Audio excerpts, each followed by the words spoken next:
Она што пролетоска активира иницијалната каписла на проблемите со училишниот превоз во Битола, кога околу 400 средношколци од две училишта цело полугодие сами си ги плаќаат трошоците, од вчера доживеа потполна кулминација.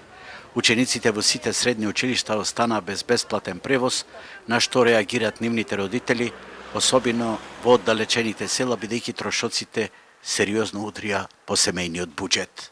До вчерашниот ден ние треба самостално да ги покриваме трошоците, што државата имаше закон донесено за дека ќе биде покриван превозот и плюс има во во некои школи во Битола немаат уште поделено учебници за одржување на настава. Месечен околу 600 евра или околу 4000 денари, но проблемот е што децата немаат автобуси. Треба да одвоиме и време за да се организираме или родители, или да бараме чаре, такси. Скапо е. 100 денари дено не кошта за еден ученик. Плюс тоа, што требаше појадоко да го има, веќе му е земен и појадоко. Околу 200 денари за еден ученик дневно нас не кошта. Од општината Битола се огласија со соопштение во кое се вели дека поради измените на Законот за превоз на патниот сообраќај, со кој се изедначуваат цените со патничкиот сообраќај, во тек е постапка за адаптирање на новите законски одредби со цени соодветни на пазарните во превозот.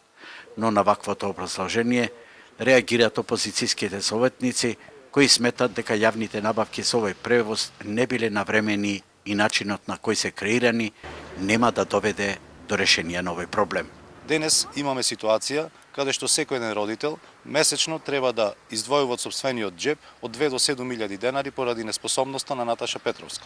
Што ако имаме 2 или повеќе ученици во семејството? Како што стојат работите, до крајот на првото полугодие нема да имаме превоз за учениците, а заканите за бојкот на наставата ќе станат реалност.